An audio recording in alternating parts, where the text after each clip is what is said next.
Chers pèlerins de l'Oratoire Saint-Joseph et vous tous qui vous joignez à nous par le biais de Sel et Lumière, bienvenue à cette célébration où Jésus nous dit comment contribuer à l'avènement du règne de Dieu. La messe de ce matin est célébrée en particulier aux intentions de Madame Maria Loura. Nous sommes rassemblés au nom du Père et du Fils et du Saint-Esprit. Amen. La grâce de Jésus notre Seigneur, l'amour de Dieu le Père, la communion de l'Esprit Saint soit toujours avec vous. Il est difficile d'aimer comme le Christ.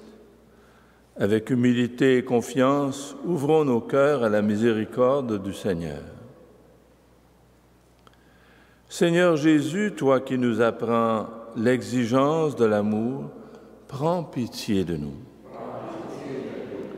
Ô Christ, toi qui nous communiques le souffle de ton esprit, prends pitié de nous.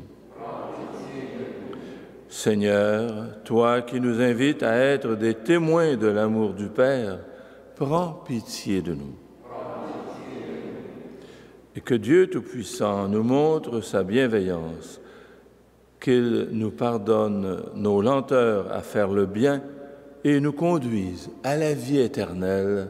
Amen. Prions encore le Seigneur.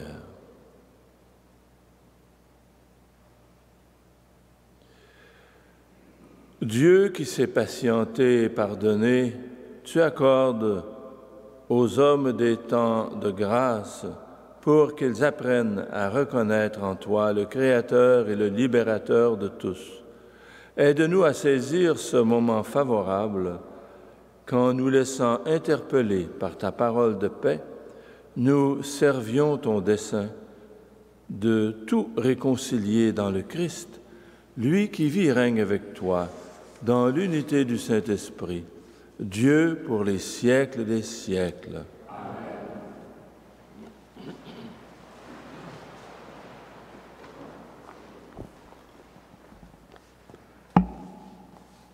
De la deuxième lettre de saint Paul apôtre aux Corinthiens.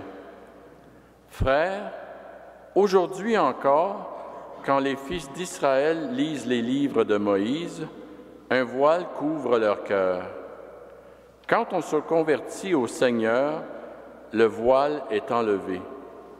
Or, le Seigneur, c'est l'Esprit, et là où l'Esprit du Seigneur est présent, là est la liberté. Et nous tous, qui n'avons pas de voile sur le visage, nous reflétons la gloire du Seigneur et nous sommes transformés en son image avec une gloire de plus en plus grande par l'action du Seigneur qui est Esprit. C'est pourquoi, ayant reçu ce ministère par la miséricorde de Dieu, nous ne perdons pas courage. Et même si l'Évangile que nous annonçons reste voilé, il n'est voilé que pour ceux qui vont à leur perte, pour les incrédules dont l'intelligence a été aveuglée par le Dieu mauvais de ce monde. Celui-ci les empêche de voir clairement dans la splendeur de l'Évangile la gloire du Christ, lui qui est l'image de Dieu. En effet, ce que nous proclamons, ce n'est pas nous-mêmes, c'est ceci, Jésus-Christ est le Seigneur. Et nous sommes vos serviteurs à cause de Jésus. Car Dieu qui a dit « Du milieu des ténèbres brillera la lumière », a lui-même brillé dans nos cœurs pour faire resplendir la connaissance de sa gloire qui rayonne sur le visage du Christ. Parole du Seigneur.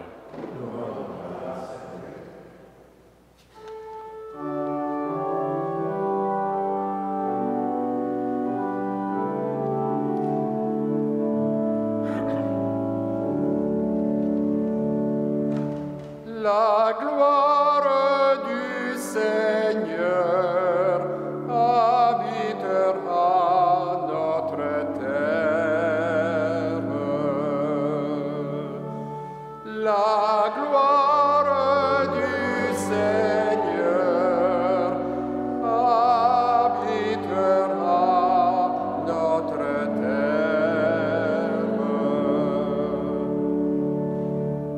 J'écoute que dira le Seigneur Dieu. Ce qu'il dit, c'est la paix pour son peuple et ses fidèles. Son salut est proche de ceux qui le craignent, et la gloire habitera notre terre. Amour et vérité se rencontrent, justice et paix s'embrassent. La vérité germera de la terre, et du ciel se penchera la justice. La gloire du Seigneur habitera notre terre. Le Seigneur donnera ses bienfaits, et notre terre donnera son fruit. La justice marchera devant lui, et ses pas traceront le chemin. La gloire du Seigneur habitera notre terre.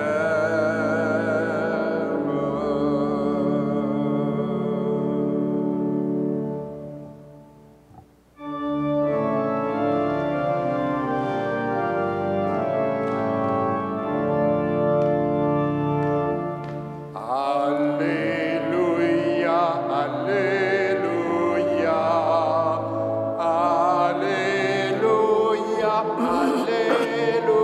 Alléluia, Alléluia, Alléluia. Je vous donne un commandement nouveau, dit le Seigneur. Aimez-vous les uns les autres comme je vous ai aimés. Alléluia, Alléluia, Alléluia, Alléluia, Alléluia, Alléluia.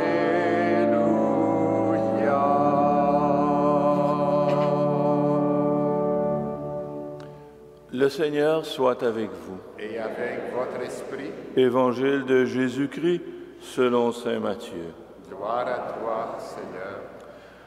En ce temps-là, Jésus disait à ses disciples, « Je vous le dis, si votre justice ne surpasse pas celle des scribes et des pharisiens, vous n'entrerez pas dans le royaume des cieux.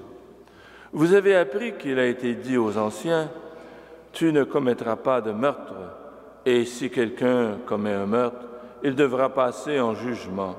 Eh bien, moi, je vous dis, tout homme qui se met en colère contre son frère devra passer en jugement. Si quelqu'un insulte son frère, il devra passer devant le tribunal.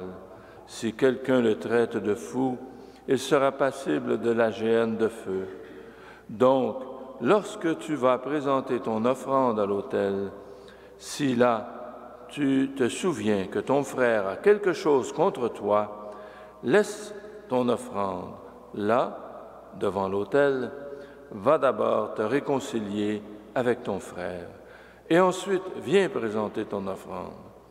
Mets-toi vite d'accord avec ton adversaire pendant que tu es en chemin avec lui, pour éviter que ton adversaire ne te livre au juge, le juge aux gardes, et qu'on ne te jette en prison. Amen, je vous le dis, tu n'en sortiras pas avant d'avoir payé jusqu'au dernier sou. Acclamons la parole de Dieu. Louange à toi, Seigneur Jésus.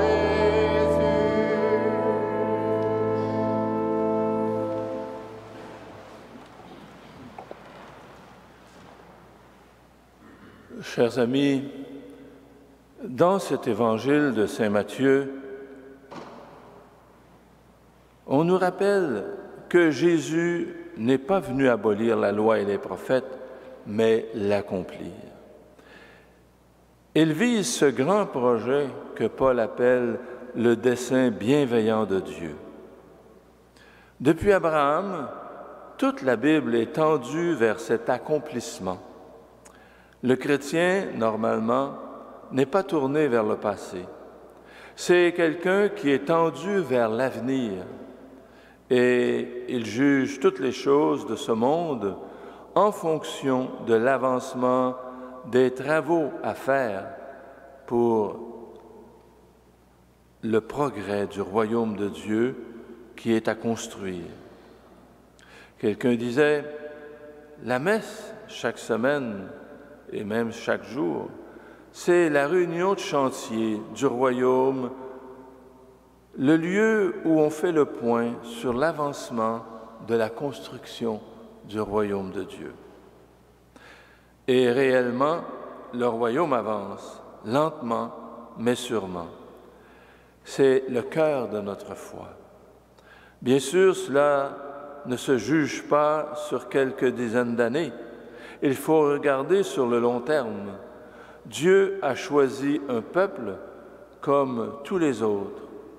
Il s'est peu à peu révélé à lui et après coup, on est bien obligé de reconnaître qu'un énorme chemin a été parcouru. Dans la découverte de Dieu d'abord, mais aussi dans la relation aux autres personnes. Les idéaux de justice, de liberté, de fraternité remplacent peu à peu la loi du plus fort et l'instinct de vengeance, même si parfois, encore aujourd'hui, cela n'est pas toujours évident. Ce lent travail de conversion du cœur de l'homme a été l'œuvre de la loi donnée par Dieu à Moïse. Les premiers commandements étaient de simples balises qui disaient le minimum vital, en quelque sorte, pour que la vie en société soit simplement possible. Ne pas tuer, ne pas voler, ne pas tromper. Et puis, au long des siècles, on a affiné la loi, on l'a précisée, au fur et à mesure que les exigences morales progressaient. Jésus s'inscrit dans cette progression. Il ne supprime pas les acquis précédents, il les affine encore. On vous a dit, moi je vous dis. Pas question d'ignorer les étapes précédentes, il s'agit d'en franchir une autre. Je ne suis pas venu abolir, mais accomplir, dira Jésus. Première étape, tu ne commettras pas de meurtre. Deuxième étape, tu t'interdiras même la colère et tu iras jusqu'au pardon. Aller plus loin, toujours plus loin, dans l'amour. Voilà la vraie sagesse. Mais l'humanité a bien du mal à prendre ce chemin-là. Bien souvent, elle refuse les valeurs de l'Évangile et se croit sage en bâtissant sa vie sur de toute autre valeur, comme au temps de saint Paul, aujourd'hui encore, quand certains chrétiens lisent la parole de Dieu, un voile couvre leur cœur. Quand on se convertit au Seigneur, le voile est enlevé. Or, dit saint Paul, le Seigneur, c'est l'Esprit, et là où est l'Esprit du Seigneur est présent. L'Esprit du Seigneur est présent, et là est la liberté. Jésus nous invite à franchir une étape pour que le royaume vienne. C'est intéressant de voir que les commandements renouvelés de Jésus visent toutes nos relations avec les autres. Il nous invite à une plus grande liberté dans notre façon d'aimer, de pardonner. Si on y réfléchit, ce n'est pas étonnant. Si le dessein bienveillant de Dieu, c'est de nous réunir tous en Jésus-Christ, tout effort que nous tentons vers l'unité fraternelle contribue à l'accomplissement du projet de Dieu. Il ne suffit pas de dire que ton règne vienne. Mais Jésus nous dit comment, petit à petit, mais sûrement, on peut y contribuer. Ce matin, demandons à l'Esprit Saint de nous rappeler l'héritage précieux de Saint Frère André et de transformer nos cœurs pour accueillir comme lui nos frères et nos sœurs avec compassion. Amen.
Tu es béni Dieu, vers toi qui nous sommes.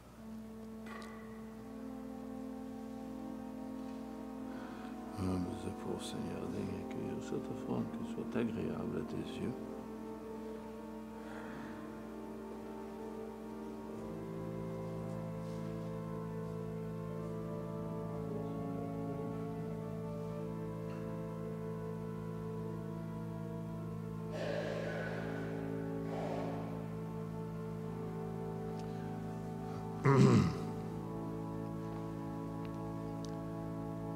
Prions ensemble au moment d'offrir le sacrifice de toute l'Église.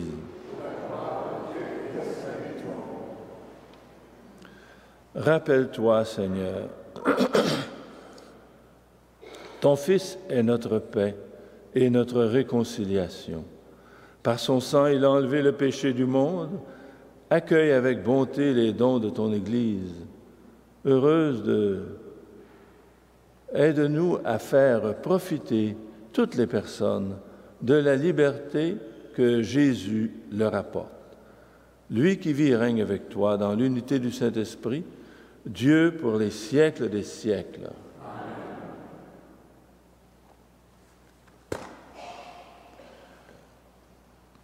Le Seigneur soit avec vous.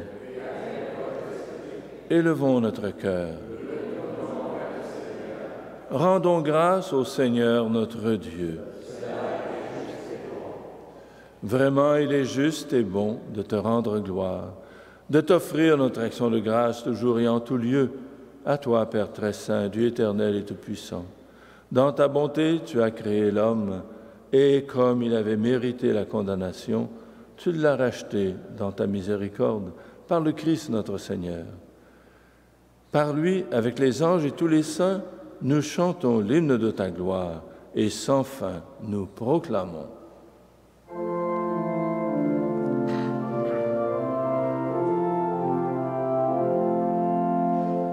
Saint, Saint, Saint le Seigneur, Dieu de l'univers, le ciel et la terre sont remplis de ta gloire.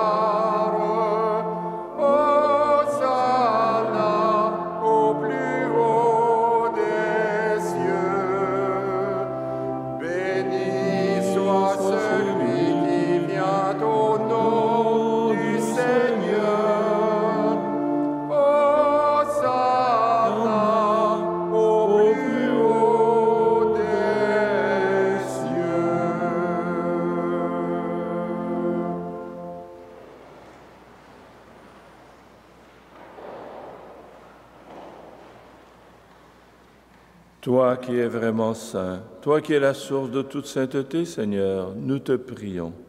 Sanctifie ces offrandes en répandant sur elles ton esprit, qu'elles deviennent pour nous le corps et le sang de Jésus, le Christ notre Seigneur. Au moment d'être livré et d'entrer librement dans sa passion, il prit le pain, il rendit grâce, il le rompit et le donna à ses disciples en disant, « Prenez et mangez-en tous, ceci est mon corps livré pour vous. »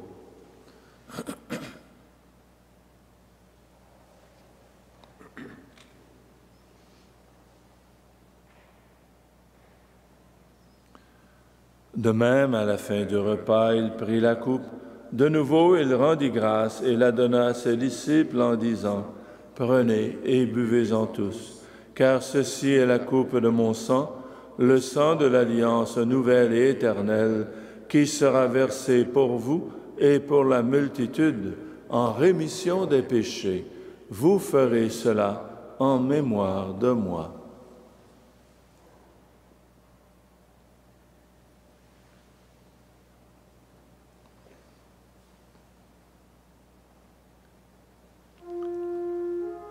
Il est grand le mystère de la foi. Nous proclamons ta mort, Seigneur Jésus. Nous célébrons ta résurrection. Nous attendons ta venue dans la gloire.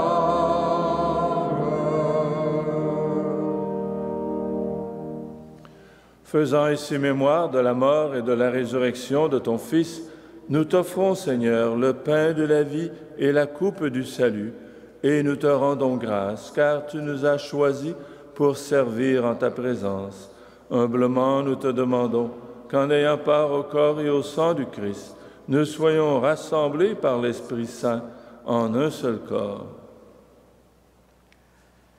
Souviens-toi, Seigneur, de ton Église répandue à travers le monde. Fais-la grandir dans ta charité avec le pape François, notre évêque Christian et les évêques auxiliaires Thomas et Alain, et tous ceux qui ont la charge de ton peuple. Souviens-toi aussi de nos frères et de nos sœurs qui se sont endormis dans l'espérance de la résurrection, et de toutes les personnes qui ont quitté cette vie. Reçois-les dans ta lumière auprès de toi. Sur nous tous, enfin, sur tous ceux et celles qui se recommandent à nos prières, nous implorons ta bonté. Permets qu'avec la Vierge Marie, la bienheureuse Mère de Dieu, avec Saint Joseph, son époux, avec les apôtres, Saint Frère André, les saints et les saintes de tous les temps qui ont vécu dans ton amitié, nous ayons part à la vie éternelle et que nous chantions ta louange par Jésus-Christ, ton Fils bien-aimé.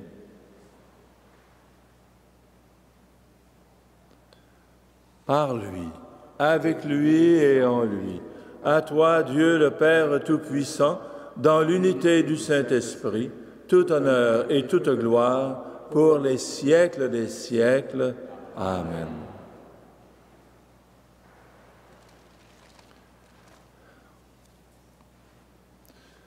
Redisons avec confiance cette prière que Jésus nous a enseignée et qui nous rappelle que Dieu est un Père qui nous aime, un Père attentif à nos vies. Notre Père qui es aux cieux, que ton nom soit sanctifié, que ton règne vienne, que ta volonté soit faite sur la terre comme au ciel. Donne-nous aujourd'hui notre pain de ce jour. Pardonne-nous nos offenses, comme nous pardonnons aussi à ceux qui nous ont offensés, et ne nous soumets pas à la tentation, mais délivre-nous du mal. Délivre-nous de tout mal, Seigneur, et donne la paix à notre temps. Par ta miséricorde, libère-nous du péché. Rassure-nous devant les épreuves en cette vie où nous espérons le bonheur que tu promets et l'avènement de Jésus-Christ, notre Sauveur. Car c'est à toi qu'appartiennent le règne, la puissance et la gloire pour les siècles des siècles. Seigneur Jésus-Christ, tu as dit à tes apôtres, « Je vous laisse la paix, je vous donne ma paix. » Ne regarde pas nos péchés, mais la foi de ton Église. Pour que ta volonté s'accomplisse, donne-lui toujours cette paix et conduis-la vers l'unité parfaite, toi qui règnes pour les siècles des siècles. Amen. Que la paix du Seigneur soit toujours avec vous. Et avec votre esprit.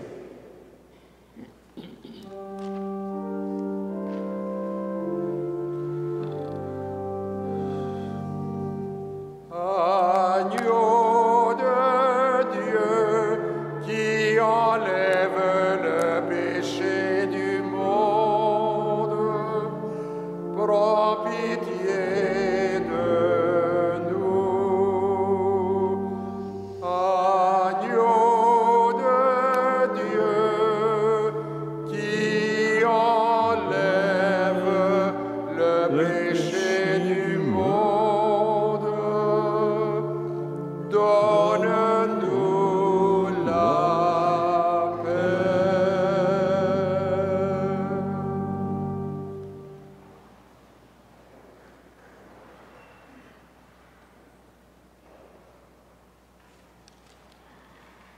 Heureuses, heureux les invités au repas du Seigneur. Voici l'agneau de Dieu, celui qui enlève le péché du monde. Seigneur, je ne suis pas digne de te recevoir, mais dis seulement une parole et je serai guéri. Le corps et le sang du Christ nous gardent pour la vie éternelle.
Prions le Seigneur.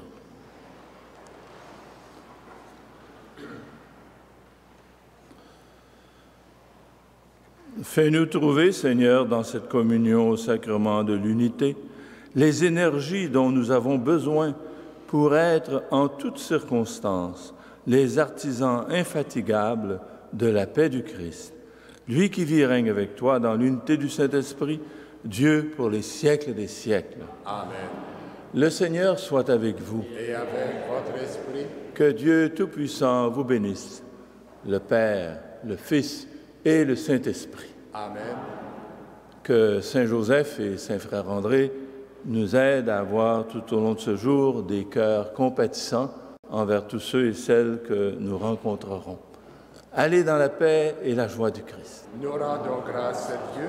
Et bonne journée.